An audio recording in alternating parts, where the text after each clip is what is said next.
Welcome to the very first episode of Quarter Down, where I, Church Invincible Lincoln, and Grant, the Solid Evans, will finally put an end to the debate. Which is better, Resident Evil 4 or the glorious Resident Evil 6? I think 4 is better. Sam here clearly thinks that 6 is better. Let's see what we can do about it. But first, before we start anything, let's go over the rules, shall we? Indeed we shall. So, we only have one real rule here. It's mostly for structural reasons. We'll each have 1 minute to present our point, and 1 minute to refute the opponent's point. And we'll see who wins at the end based on the comments. And seeing as how I am a gentleman at heart, I will let my brother here start first. Okay, well, very good. So, my first point for Resident Evil 4 is that I think that the atmosphere was better in Resident Evil 4. I feel that the fog effects were fantastic. The mood of everything was just great. It goes from being like outdoors, it goes to like inside of a castle. It's all over the place, but for the most part, it has somewhat of an eerie atmosphere to it, which was just pretty fantastic, honestly. And I really like that aspect about it. And the ambient music was great too. So you're going with atmosphere and environment on your first debate. Well, luckily for you, I have a counterattack for that. Uh-oh, what's your counterattack? No, don't use one of your points, though. That is the point. Well, wait. So what is your point? Are you my reason. Okay. For why. So you're gonna go with one of your points then instead of a counter argument.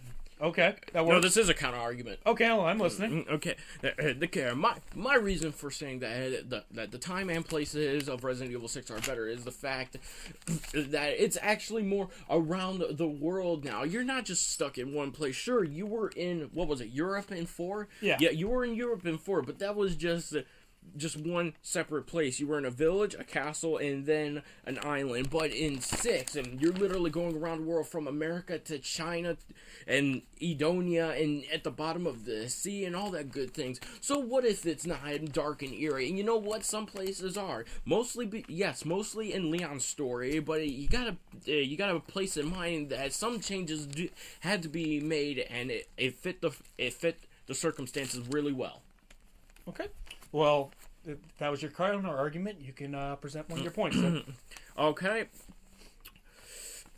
A lot of people have been bashing on the story over the years. I personally think that the story is actually much better in this one than in 4. In 4, you go to rescue the president's daughter. That's fine, but many games have done that in a more relevant or similar way. In this one, you're literally stopping everything that's thrown at you. Okay. Mostly because of the simple fact that it's not just the T virus. They completely remade it into the C virus. Then they want to spread it throughout the whole damn world. And in number 2, it was a complete another accident, and they were just trying to cover up their mistakes. This time, they're actually doing it intentionally. Okay. Well, I guess my counter-argument to that would be that Resident Evil was never really about the story. Maybe I'm just a classical kind of guy, but I feel that the good thing about 1 was that the dialogue was incredibly cheesy, which actually brings me to another one of my points. Cheesy dialogue that I really liked about 4. 4 never took itself very seriously, and I liked that aspect about it. I think we can agree that, no, Krauser, your small time is a pretty fantastic cheesy line. The whole thing just reeks of cheese factor. It's great. Like, I have one very important question for you, my friend. Do you have a smoke? And that, it never takes itself too serious. There might be some parts that are relatively serious, but when you're playing Resident Evil 4, you're not there for an epic, engaging storyline. You're there because you want to kill some, like, infected people, basically. So what's your point on that, counter on that, my friend? I unfortunately have to one-up you on something. Oh. It wasn't Krauser, your small time. It was Sadler, your Krauser, small Sadler. time. Okay. Ding, ding, ding! Seeing as how you got me there. About how action was never about Resident Evil 4, well, guess what? I said story was never about Resident Evil 4. Well, you also mentioned action involved. Yeah, well, action was a big focus of 4. Well, here's the thing. When Resident Evil 4 came about, people bashed on that quite a bit with its whole, they're not zombies! They're not zombies! Ah! True. I do remember that. And And I played 1 through 3, and then I played 4, and it had action. It was packed full of action. It had more action in it than horror moments. The only really horror moments in the game was when you had to deal with the regenerators in the laboratory. After that, then you're pretty much placed into a freaking war zone with Mike the helicopter guy. It's 4 that started the action, and Resident Evil 6 just picked up from that after fixing Resident Evil 5's mistake. I feel that, just one really quick thing, I do feel that 4 was better paced than 6. 6 was complete action. 4 had moments where you had to slow down and solve, like, sliding puzzles, for example. And I thought that was cool, but that's just my point right there. I understand that, but you also remember that there are still... most of the puzzles were actually put in Ada's story. That's true. There was a lot of puzzles in 6, in Ada's part, but in the other 3 main scenarios, they were basically non-existent half the time. I do have and they were to give you brain that dead puzzles. And yeah, I mean, they weren't really smart in 4 either, but there was more. Anyway, my second point is that there were a lot of really cool hidden secrets in 4. I really like that aspect of 4. I've played through the game, I think, about half a dozen times now, and I still find stuff that I didn't find my, like, 4th playthrough or my 5th playthrough or whatever. So I think that's a really cool aspect about it, and it gives the game a little bit of, I'm not going to say mystery, but you find something new each time, it feels like. I will give you that. However, when it comes, seeing as how you're talking about secret things, let's talk about how some of the things are unattainable unless you go professional mode. Such as the hand cannon. How many people wanted to play with the hand cannon but never got the ability to because the game was just a little too hard for certain people? Not my problem. And I certainly never tried professional mode. I was like, screw that. I beat the game on professional. It wasn't that bad. I mean, it was just challenging. But... Where you have the weapon, where you have weapon. Oh, yeah. He actually does have a point. I never did think of that. Although it was pretty funny, every time you catch her, he always goes, ow. Anyway, moving on, my friend. What is your third point? When you're talking about secrets and weaponry in the game, I personally think that the weapons in 6 were actually better. It's not the same weaponry that you have for every single character. No. Each and every single weaponry is actually different. And we have, like, assault rifles, but they're different assault rifles. Yes, you have sniper rifles, but they're different assault rifles for each character. Yes, you have shotguns, magnums, everything, but they're different. Each character has different combats and layouts, and that is why I think that the weaponry and what you find in the game beats 4. Okay, my counter to that would be that in 4 there's a lot of customization for the individual weapons. There was actually a lot of different... There was only, I think, about 5 main types of weapons, but you got different models of them, and you could upgrade those different models along the way. And the cool thing, for example, was like they all had perks if you fully upgraded them. Like the original pistol had it so that if you fully upgraded it, you would have 5 times the headshot crit rate. So basically, you could instantly get headshot deaths from them if you did that, and that was really cool. Point made, but I will counter-argue with the fact that sure that they had customizations, but the only customizations there were stocks for 2 guns and only scopes for sniper rifles. I'm talking mostly about the merchant upgrades. That is what I'm talking about. Oh, well, okay. Well, I'm not talking about the actual, like, items you buy. I'm talking about the upgrades from the merchant, like the actual, like, damage upgrades and all okay. that. Yeah. But anyway, that's enough of my point there. If you want to move on to your next point. Well, seeing as how he wants to talk about customizations, you forgot the skills that you could purchase in 6. Oh, that is a true fact. Anyway, go on. The skills that you can purchase, it goes from, like, faster reloads or heavier damage when you use melee. You have so many different combinations, and the best part is that maybe this was a little handicap, but it's one that I rarely use when I help friends beat on professional mode, is that you have 8 different slots that you could put 3 each, and if I remember correctly, I think you're right. yeah. And you can switch them on the fly using the select button. So that, yeah, it may be a little bit cheating, but it's something that you earned and you bought, and it's there for you. Well, it's not cheating if it's part of the game. It's not like you're using Game Genie. But anyway, my counter to that would be that, honestly, I have no counter. That was one of the cooler parts of 6. The customization. I can't find any real faults in that. Thank you, my good man. I think that maybe, if anything, some of the perks you might not get until your second playthrough, though. But outside of that, I can't find any real fault in that argument. So we'll just move on to the next point here. Okay, go right ahead. Okay. I think that this is a point you will agree on for the most part. Okay. Resident Evil 4 had a lot of inventive mechanics that kind of future games, not only Resident Evil, but future games took into consideration, like behind the back camera angle. But listen. Not just Resident Evil 4 did that, and the rest of them, but games like Gears of War even took in mind the behind the back camera. Third person camera behind the back for action games, and it kind of became a bigger thing later on. And also, I mean, there's a lot of things like, say, just like being able to, I'm drawing a blank here, but like, just the idea of not having zombies anymore, but having infected people. It made sense. It was in line with some of the traditions of the old series, while being completely different at the same time. It was inventive and did its own unique thing. Okay, you brought out 2 good points, and I have 2 good counter arguments to it. Okay. The first one is, yes, you are right. The camera idea was indeed a big step up in the game. As a matter of fact, I will even give it that Resident Evil 4 was the first one to do that. It is you think so? That game was the father of behind the shoulder. It probably was. Honestly. It was. The game's 10 years old now. For those of you that don't know that, look it up. You will be surprised.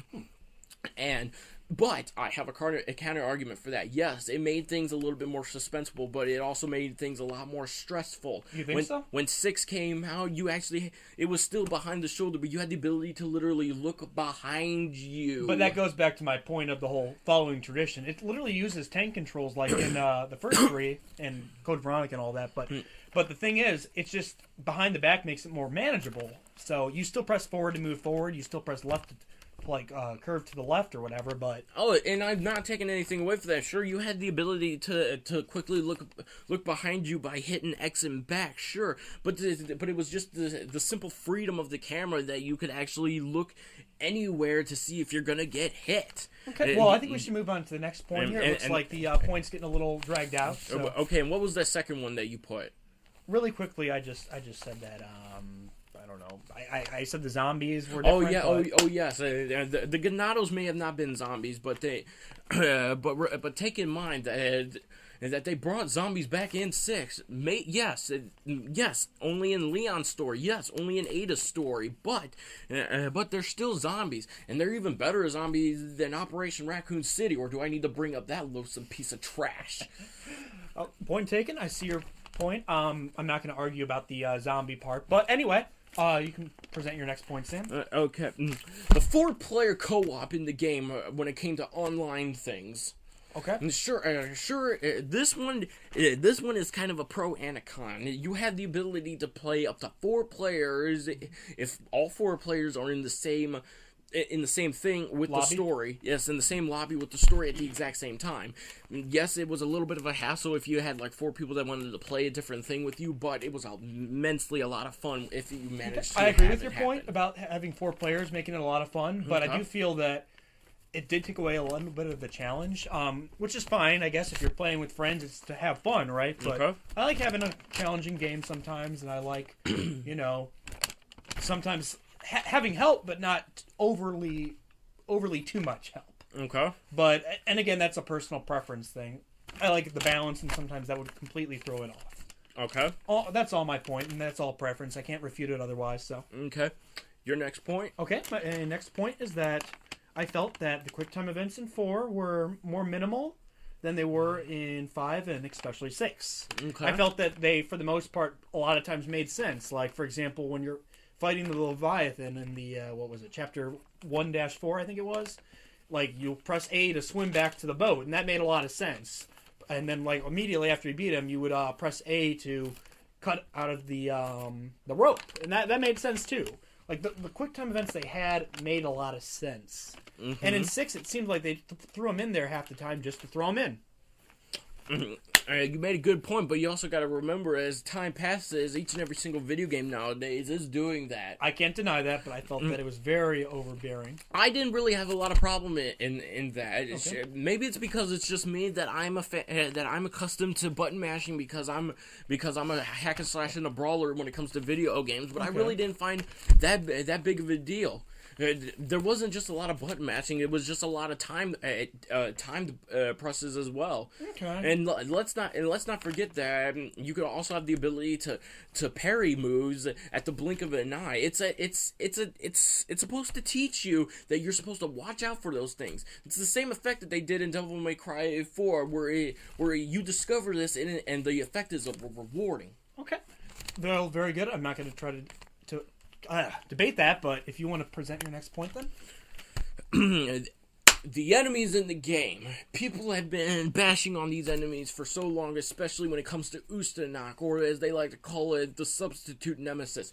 This dude, in my opinion, beats Nemesis. Oh, okay. Why? Just for the simple fact of the cybernetic arm. He's more ruthless. He's more strategic, and he even packs up a secondary arm. I'm not taking anything away from Nemesis. It's just that I felt that this guy was more threatening. And yes, I'll never take away the fact that every time you go into a room and all of a sudden you hear stars, like, oh my god, go back in the room, go back in the room. To counter argue that, I feel that I think he was probably the best enemy in that whole entire game, let's be honest here. Okay. He did bring back a lot of aspects of Nemesis. Now Nemesis, he just did it first. I won't try to argue if he did it better or not, because I feel that's practically like a whole different debate right there. But I remember playing 3 when I was a kid and thinking that he scared the crap out of me, and you never know when he's going to come, so I can appreciate that aspect. Okay, Sam, just because I feel the video is getting a little lengthy here, I would like to make it so that we only present 2 more points. Okay. So I'm going to present a point, and you'll present a point. Then I'll present one last point, and you'll present one last point. My second last point was that the game had a lot of replay value to it, which really helped it out. It was a pretty lengthy game your first time around, and you're able to... Well, you'll learn more things on your second playthrough, which is a really cool aspect about 4, I thought, was that the amount of replayability in that game is so high. 6, I could definitely see the replayability with friends, but I feel that 4 just had a lot of really great aspects that kept me coming back to it. After I beat 6, all the story modes, twice technically, I did it with a friend too, I didn't feel like I ever really wanted to touch the game again, to be honest. There's parts I liked about it, but 4 really kept me coming back. I can't deny that. However, the amount of times that I've played 6 many times with different friends, helping them out. I even platinumed the game. However, after taking a little break from it and playing it just by myself, I've actually found the game to be a little bit more challenging than I remember. Which goes back to his whole thing, like, if you have a secondary person, it does get easier. So that's why playing it alone, you'll actually find more challenging. There's even times where I found myself kind of running out of bullets in different guns.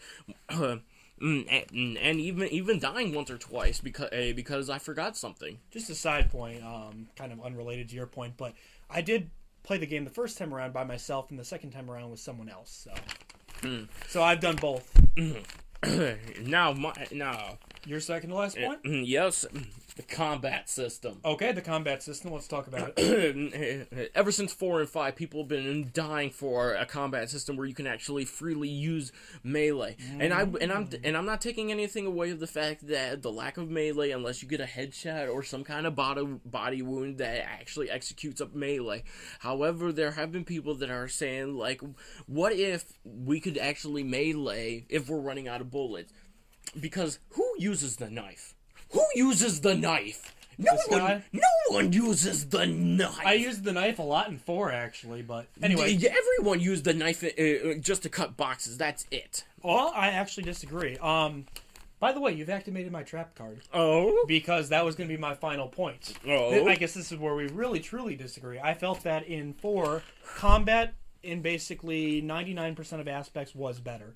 And let me point out why. Okay. I feel that, for one, combat was a little more challenging overall.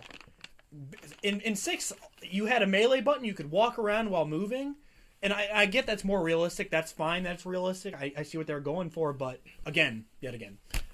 But overall, I could go on and on about the gameplay. Just to cut it short, I feel that the gameplay was better because of different aspects. But this is where you activate my trump card. I take nothing away from the boss as in Resident Evil 4, especially the Leviathan. However, what was it? His name? Bistro Mendez, the guy that you fight in the burning shack. Okay. All right, simple thing. Climb up the ladder, run that way, shoot him, and he comes up, tries to, and he runs back. The same thing. Okay. Salazar, rocket launcher to him. He's dead. I do feel that the final boss of 4 was kind of disappointing. I'll give you that. The right hand man of Salazar, you freeze him. Rocket launcher, Sadler, grenade mine launcher, stab. Well, that's one way to do it. But sure, I'm not taking any away from any of the bosses whatsoever. I just feel that Resident Evil 6 was a little bit more paced when it comes to the bosses and not inventing ways for you to cheapen at it. Okay. I see your points. Mm-hmm. I feel that this video could go on for hours if we really wanted to. But, so we're going to cut it down to one last topic. One last topic. Yeah, you want to go, or should I go? I'll let you go first, since you gave me the first point. Okay. My final point is the secret ending of Resident Evil 6, indicating the possible future of the next game. Okay. So is that all you're saying? I actually feel that I don't think I'd want a sequel with Jake, to be honest with you. And I don't feel that what they showed was unique to me. It was nothing I really wanted to play. I want to go back to more... Like the new Revelations game, Revelations 2. It doesn't look perfect, but that looks more like what I would like to see with the franchise. Okay. Going back to some of the horror aspects while still, retaining some of the gun combat that was really unique in like 4 and all that.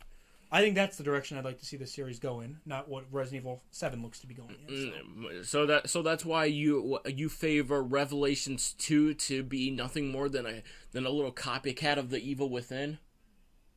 I think that, if anything, Evil Within was a copycat of Revelations 1, because it came out before it. Trap activated, my friend. Trap activated. Is that so? Is that so? It is so. I played it on the 3DS back when it was pretty new. Revelations 1 sucked. I thought it was good, but that's a whole different point.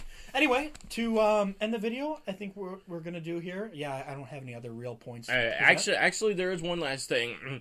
For those of you watching, we're actually going to do a little bonus episode. We're actually going to reverse roles for one topic.